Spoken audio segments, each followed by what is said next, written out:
Bonjour, Will, on est de Bonjour. retour sur Zatrap Show. Bonjour Loussa, bonjour tout le monde. Tout le monde avec nos amis Mais qui oui. ont hâte de découvrir ce qu'on a attrapé Ben aujourd'hui. oui. Alors les amis, bonjour. On a attrapé pour vous un sujet qui est chaud. C'est le sujet de l'immigration.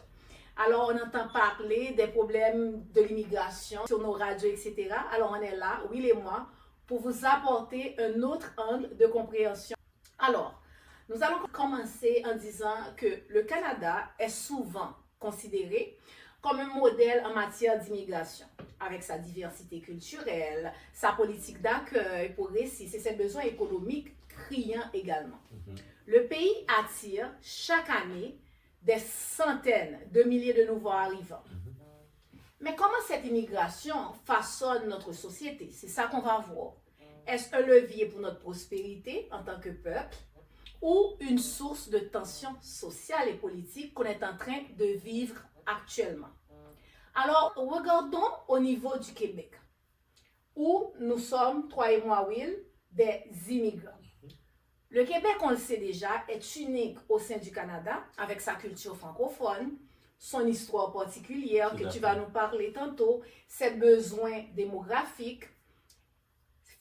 Tout ça font que le Québec est un acteur important quand on parle de débat sur l'immigration. Mais récemment, on voit que les politiques d'immigration du Québec ont été remises en question. Alors, on se pose plein de questions. Pourquoi la province souhaite-t-elle ralentir l'immigration? Est-ce une question identitaire? On va le voir. Ou bien est-ce une question économique? Aujourd'hui, on plonge directement dans ce sujet sensible pour comprendre un petit peu les enjeux qui façonnent notre présent et notre avenir futur. Mais c'est important quand même de souligner que l'immigration au Canada représente un pilier économique. En 2023, un immigrant sur 4 au Canada est arrivé pour combler des pénuries de main-d'œuvre, notamment dans les secteurs de la santé, de la construction et des technologies. Alors, l'immigration représente environ 75% de la croissance démographique canadienne. Avec un faible taux de natalité, parmi les plus faibles au monde, le Canada dépend des immigrants pour soutenir son marché de travail, des services publics et surtout pour financer la caisse de retraite. Bien sûr, l'économie, Maintenant, dans notre petite province, environ 50 000 immigrants sont accueillis chaque année, ce qui représente 13 à 15% de l'immigration totale au Canada. Ouais. Les principaux pays d'origine qui sont arrivés en 2023 au Québec sortent de la France, l'Algérie, Maroc et Haïti. Ouais. Alors, on se pose plein de questions. Pourquoi le Québec a besoin de ces immigrants-là pour couvrir non seulement sa pénurie, les problèmes économiques dont on va voir, etc. Mais cette entrée en matière nous permet de comprendre un petit peu mieux ce qui se passe. Pour comprendre le présent, bien sûr, on doit faire un retour en arrière. Exactement. Alors, Will, peux-tu nous faire un petit historique, tu sais, de l'immigration globale au Canada et comment ça impacte le Canada, les autres provinces et Québec? Ouais. Eh bien, quand on parle d'immigration du Canada, il faut comprendre, comme tu dis, il faut aller dans l'historique de l'immigration du Canada, puisque le Canada, tout le monde qui est ici, présentement, que ce soit des gens qui sont immigrés plus avant nous, sont des immigrants, parce que cette terre appartenait aux Premières Nations. Donc, ce n'était pas des terres des Québécois, ni des anglophones, ni des Britanniques, c'était des terres de Premières Nations. Alors, cette mystification, excuse-moi, Will, quand Oui. on parle de Québécois souche, alors tu remets ça en question. Même les autres aussi, ils savent que Québécois souche n'existe pas, puisqu'il s'agit d'une terre de Première Nation qui était. Donc, les Français vont arriver en 1534. Donc, ils vont appeler le Québec Nouvelle-France.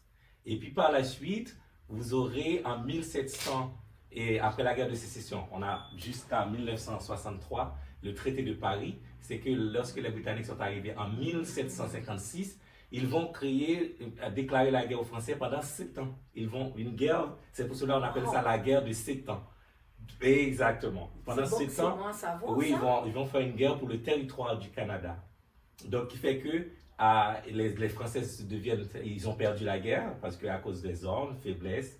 Et en 1763, le traité de Paris à Montréal va signer. Et c'est là aussi que les Québécois seront abandonnés, dans le traité de Paris. Et qu'est-ce qui s'est passé? Une fois le traité de Paris s'est fait, les Britanniques vont prendre possession du Canada, faire venir des Irlandais, des Écossais directement de l'Europe pour venir immigrer ici. Ça veut dire tous ceux qui dirigent le Canada aujourd'hui sont des immigrants. Des immigrants qui étaient là plus anciens que nous, les immigrants. Des nouveaux immigrants. Et même pas ça, nous sommes les Noirs, nous avons été beaucoup plus avant sur le territoire avant l'arrivée des Britanniques. Ah oui? Oui, bien sûr. On était là depuis 1500 avec les Français, même avant l'immigration britannique, européenne vont arriver en masse. Les Noirs étaient déjà là. Donc, en Nouvelle-Écosse, c'est là où on retrouve même jusqu'à 4e génération de Noirs. On en découvre des choses sur cette race. Tout à fait, exactement. Donc, les Noirs ne sont pas nouveaux, c'est pas des nouvelles. Là, ils sont des nouvelles on peut dire, le Noir maintenant, il représente une workforce et une force de travail bon marché pour les entreprises. Et c'est les entreprises qui en bénéficient beaucoup plus sur l'immigration des Noirs pour travailler comme par exemple dans les secteurs clés de l'économie, la santé, tout ce qui est le service, construction, les services de base, exactement. Donc, il fait que on va trouver les Noirs parce que les conditions le plus souvent, les entreprises ils vont faire venir ces Noirs-là à titre de séjour, visa express, entrée express, qui est le fédéral, parce que pour immigrer au Canada, il y a 3 volets. Il y a un volet économique, qui est travailleur qualifié, ou bien avec entrée express de visa, ou des programmes PNP, qui est pour les provinces, qui vont recruter, comme chaque province peut recruter des immigrants, et puis il y a le regroupement familial aussi, qu'on connaît, et puis il y a aussi, pour les gens qui sont persécutés, tout ce qui est sur l'asile politique, etc., les réfugiés, tout ça. Alors, donc, juste pour faire un petit résumé, Will, pour pouvoir situer tout ce que tu viens de nous dire là. Alors, ce qu'on remarque ici, c'est que dans l'histoire que tu viens de faire, la population noire du Canada fait partie du début historique de l'immigration qui a bâti le Canada. C'est pas parce qu'on voit que ce pourcentage va en augmentant, parce que nous sommes venus, il y a d'autres personnes, il y a les Québécois qui ne savent pas aussi l'historique de leur propre pays, que ce soit canadien et autres, mais là, les Noirs étaient déjà de la construction première de l'immigration au Canada. Alors, c'est juste que maintenant, on est en train, tu sais, d'agrandir, expand le pourcentage, qui fait que maintenant, on voit, on ouvre nos portes aux Noirs, aux autres nations. C'est ça que tu es en train de dire. C'est exact, on n'ouvre pas nos portes, on était déjà là. On était là déjà. Alors, c'est un pourcentage qui s'agrandit, vu les problèmes économiques, politiques. On a besoin de combler des secteurs clés de l'économie. Maintenant, on prend un plus grand pourcentage d'immigrés. Tout à fait. Parfait, je te suis, écoute 100% là. Et aussi, ce qui se passe aujourd'hui, cette restriction sur l'immigration, c'est quelque chose que le Canada a déjà connu. Donc, c'est pour cela qu'on appelle les politiques migratoires. Il faut savoir 2 choses. Les migrants, ils représentent une force de travail pour l'économie à bon prix, à bon marché. Donc, il fait que... Et l'immigration, quand on immigre quelque part, les gens savent, on immigre souvent par des processus, on quitte son pays, on le sait, c'est que toi et moi, nous sommes des immigrants, on connaît tous ces processus-là, on n'a pas besoin de le dire, on sait que c'est ça. Parfois, on vend tout ce qu'on avait, pensant qu'on va trouver une meilleure vie ici. Donc, quand on quitte chez soi parce qu'on veut travailler. D'abord, l'immigré, on fait venir l'immigrant pour combler des postes de travail. C'est-à-dire que c'est pour répondre aux demandes des entreprises locales. Et ce qui arrive aussi, les entreprises qui font recruter les immigrants, parce que les immigrants, ils rapportent le Canada dans 2 sens. L'immigré à venir sur le territoire canadien et l'immigré qui travaille dans l'entreprise canadienne, par exemple. Prenons l'exemple, vous êtes haïtien, mais selon le poste que tu occupes, par exemple, dans une entreprise canadienne, mais il peut t'utiliser aussi pour faire des contacts au pays, en Haïti, pour développer le marché haïtien. Oui, oui. à l'international. Donc, pour l'extension internationale, l'immigrant joue un rôle qui va le permettre d'un rôle clé pour percer le marché. Donc, ça veut dire que l'immigrant, quand le Canada fait venir les immigrants, il le fait venir dans son ensemble pour son intérêt économique. Donc, ce n'est pas pour l'émigré. Donc, il fait qu'il y a des conséquences, qui fait que le Canada, une fois qu'il y a un problème économique mondial ou bien il y a des récessions, à ce moment-là, on va utiliser cette immigration-là comme boucle émissaire pour dire au peuple, ah, c'est à cause de ces immigrants, si les choses ne marchent pas, parce que pour garder l'opinion publique de la population tranquille, ben, il faut trouver la faute à quelqu'un. Donc c'est pour cela l'immigration, on va resserrer en 1885, plus précisément, après la construction du chemin de fer du Canadien du Pacifique, mais majoritairement dans la Colombie-Britannique, on retrouve les Chinois. C'était les Chinois qui étaient venus travailler pour construire ces chemins de fer.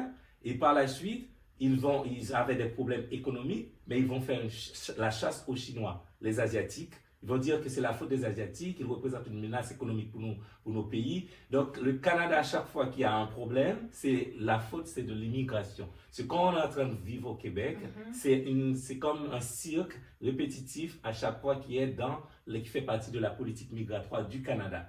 Donc, alors, est-ce que ce que tu me dis là, Will, ce qu'on voit de nos jours, est-ce que ça ne rappelle pas, tu sais, la période qu'on appelle la période sombre de l'immigration au Canada? Exactement. Durant la période sombre, qu'est-ce qui était? Les Asiatiques vont subir. En 85, les Canadiens vont imposer des restrictions sur l'entrée des Chinois. Et après, ils vont imposer ce qu'on appelle la taxe de head tax, donc la taxe par tête, donc qui fait que les Chinois vont payer $50. Et de $50 à l'époque, pour un Chinois qui était dans une économie pauvre, $50 canadiens représentaient des mois de salaire. Et c'était une façon pour décourager l'immigration asiatique qui dérangeait parce qu'ils étaient commencés à être nombreux. Donc il y avait une période, même sur les Japonais aussi, il y avait une restriction sur les Japonais jusqu'en 1907.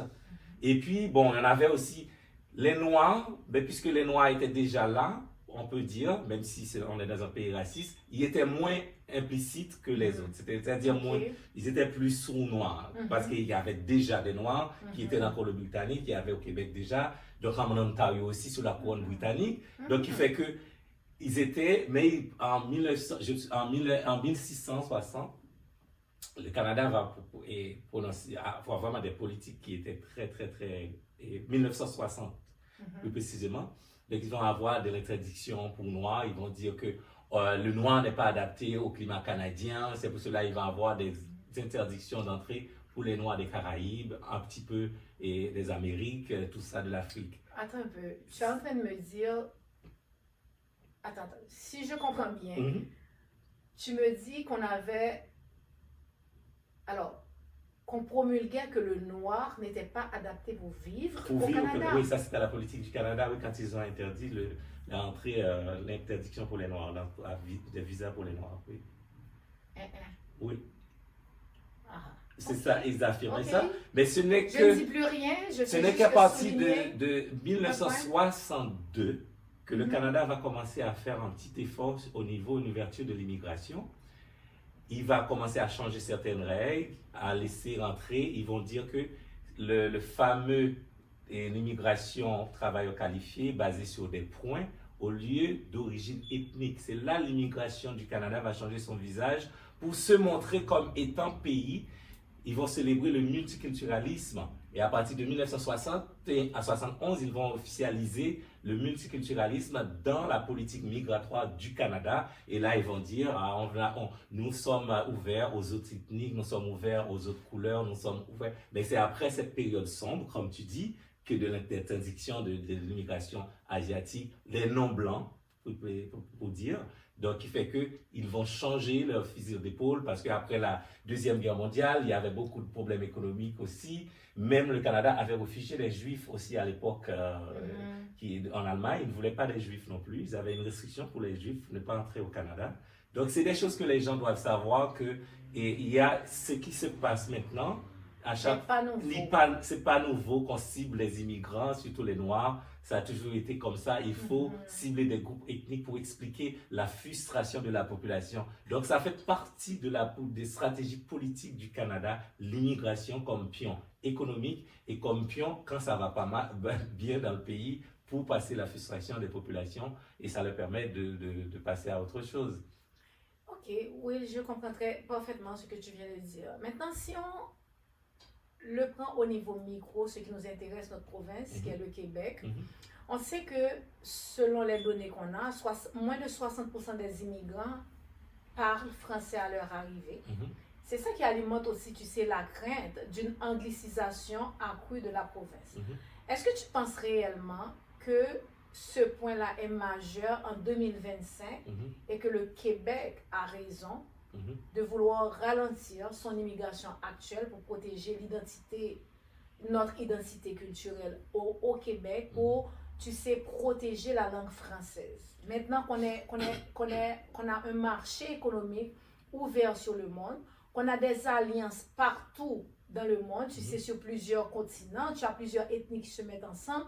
Alors, comment est-ce qu'on peut voir la protection de la langue française en 2025 au sein du Québec?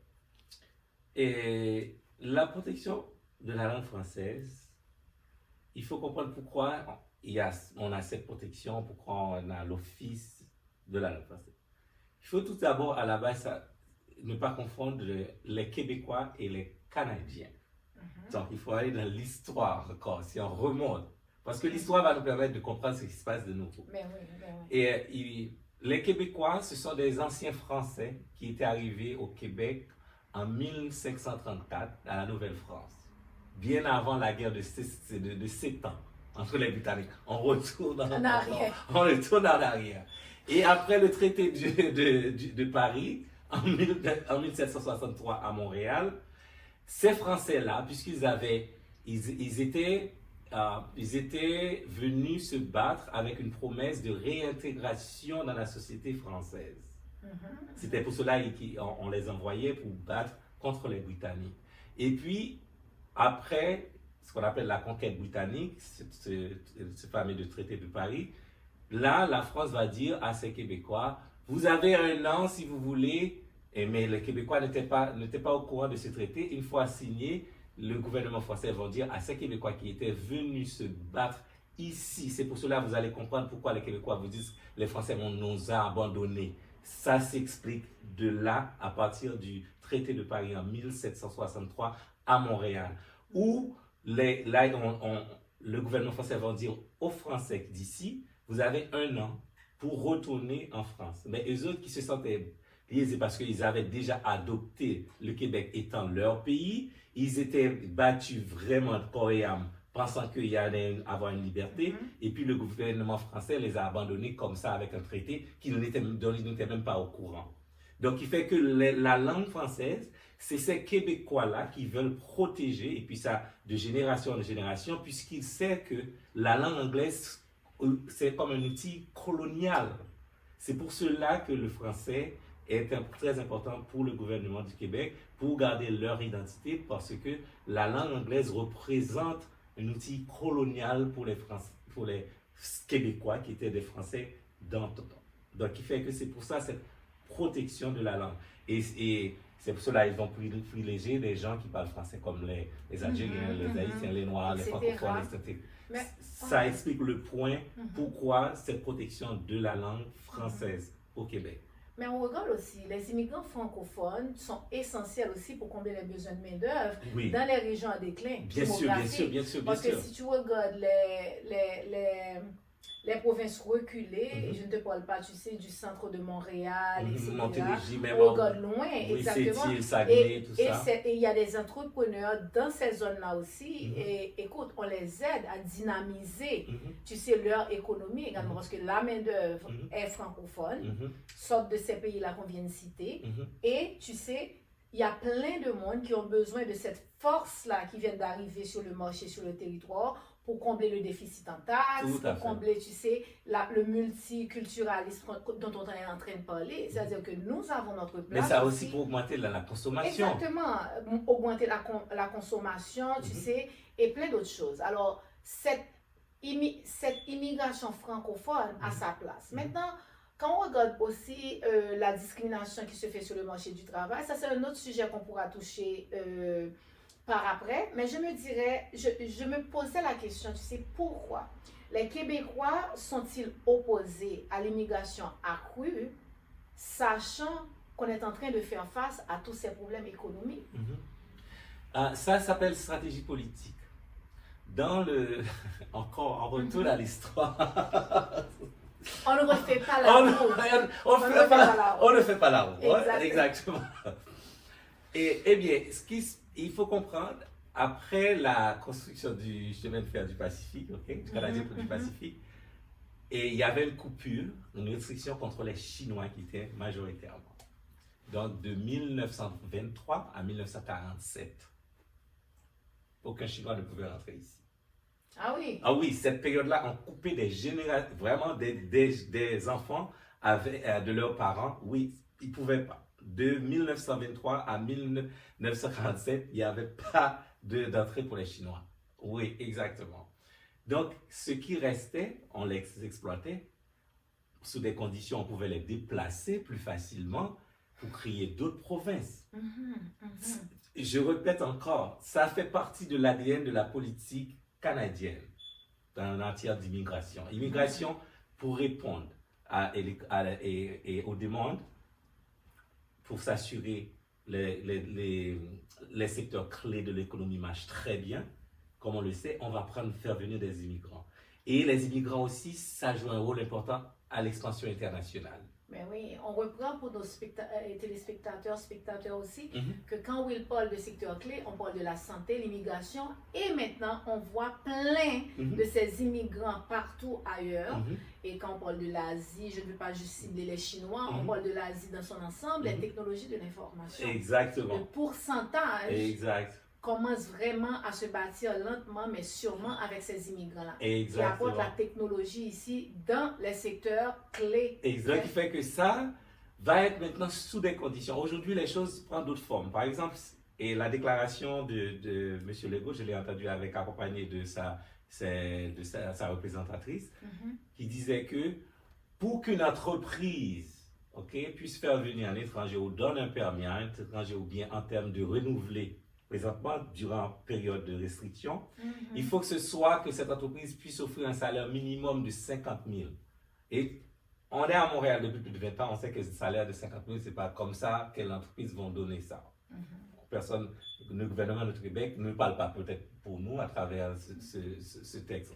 Alors, un salaire minimum de 50 000 pour que cette personne puisse résider sur l'île de Montréal. OK. Ça, Eh bien, qu'est-ce que ça fait? C'est une stratégie politique, tout ça. On ne veut pas engager les immigrants. On ne va pas engager les immigrants. On ne va pas renouveler leur permis. On va leur dire qu'on peut vous renouveler les permis sous condition que vous déménagez ailleurs dans d'autres provinces, dans une autre ville de province. Ça va être des conditionnalités pour désengorger Montréal, pour aller développer ailleurs. OK. Alors, on résume.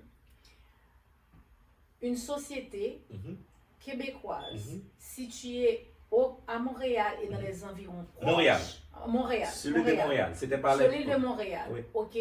Ne peut pas engager un immigrant s'il n'est pas capable de lui offrir un salaire minimum de 50 000 et plus. Entendu. Sinon, cet immigrant doit aller ailleurs, oui. dans des zones un petit peu plus reculées, Exactement. pour pouvoir aller garantir un taux de force de main-d'œuvre plus élevé ailleurs. Oui. Alors moi, je me pose la question, moi en tant qu'entreprise, je vais engager des personnes qui sont déjà sur le territoire, qui veulent un salaire moins que 50 000.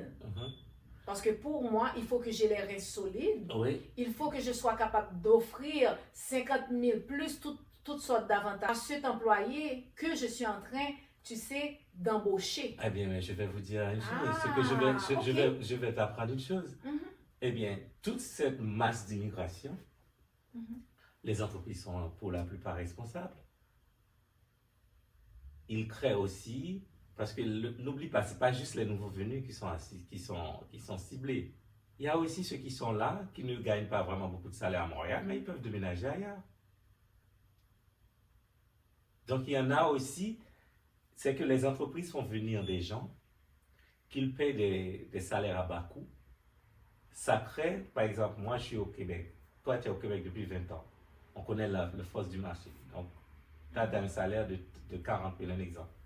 Moi, je peux faire venir un immigré, je paie 18 000, 20 000, et puis on ne renouvelle pas ton poste, on dit on peut te donner n'importe quoi. Et puis cet immigré avec un salaire minimum n'est pas capable de subvenir à ses besoins, et c'est ça qui fait que maintenant l'engorgement du système est là. Exactement. Alors, est-ce que tu penses, ok, on est en train de regarder ça de deux façons. Alors là, Oui. je serais portée à dire que le gouvernement a raison sur ce point-ci. Oui, il a raison. Parce que ça a dérapé entre ses mains. Ça veut dire que pour le Québec, on reste en Québec. Oui, oui, ok. Ils ont raison parce qu'ils ont perdu le contrôle de l'immigration via ces entreprises-là. Parce que les entreprises, il ne faut jamais oublier, c'est des corporations. Ça veut dire leurs actionnaires, ils attendent des dividendes. Exactement. Donc, si on peut aller chercher une force de travail égale pour moins cher au marché, on va le faire. On va le faire. Mais j'ai une autre question parce que ça me fait penser à autre chose. Oui.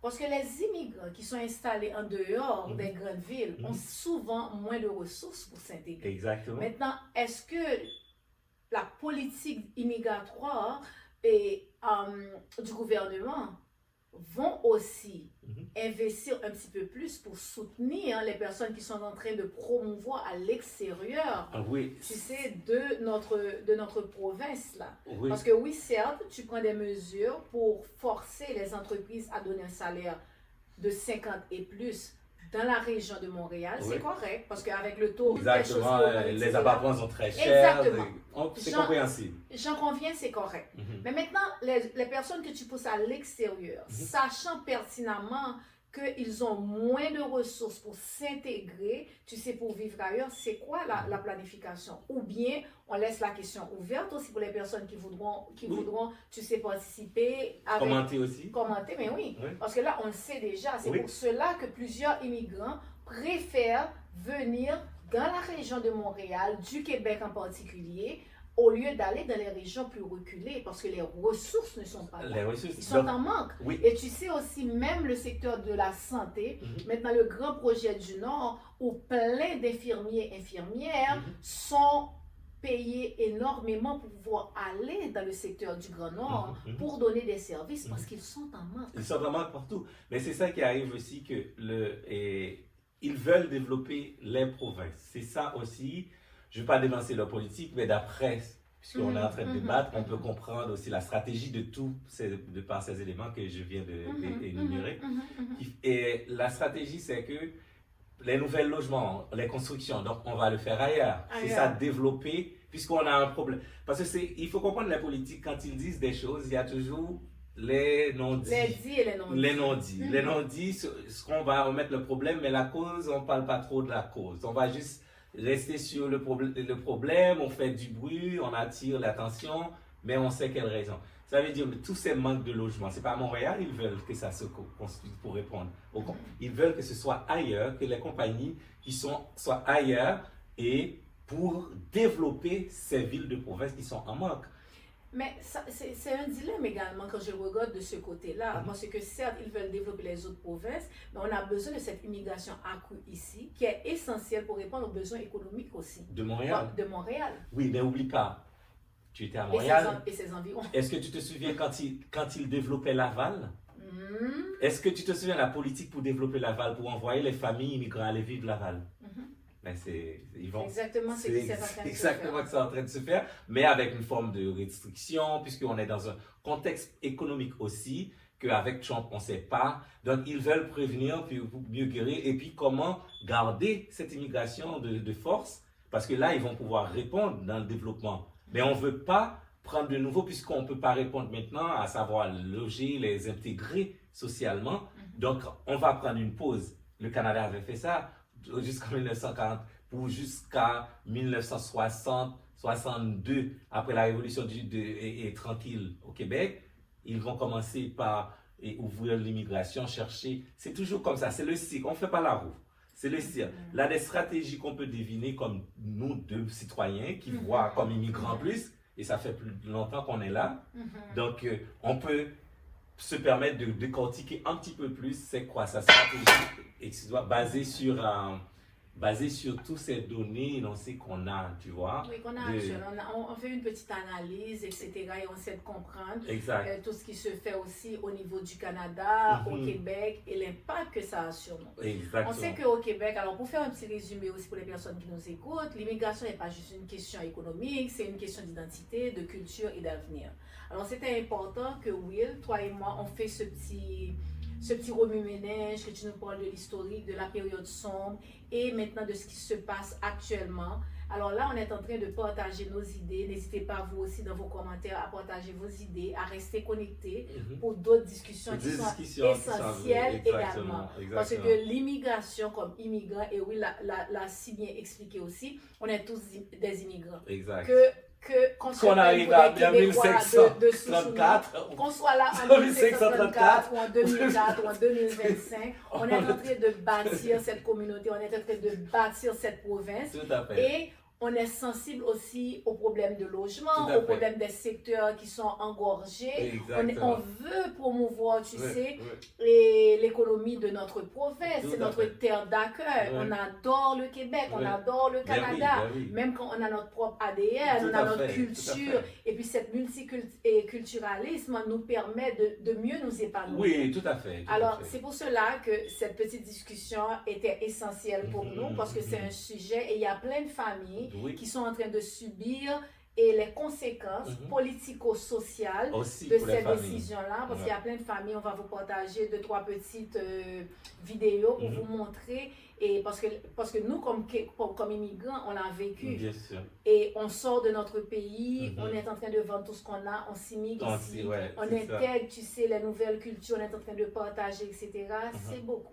C'est lourd et c'est beaucoup. Et puis aussi, ça c'est peut-être pour une prochaine vidéo, on pourra aborder ce sujet, toutes les familles qui déménageaient, des trucs, les problèmes psychologiques. On en a la dépression. Intégration, ça c'est et le langage aussi, l'accent. Alors c'est tous les freins qu'un immigrant fait face quand la personne, avec toute sa famille ou seul, vient ici dans un autre pays pour pouvoir chercher une meilleure vie, que ce soit des problèmes qu'il fuit, des problèmes économiques, sociaux et politiques. Tout à fait. Alors, on vous remercie d'avoir participé avec nous deux à cette émission et on vous retrouve prochainement sur Zattrape, toujours pour vous attraper.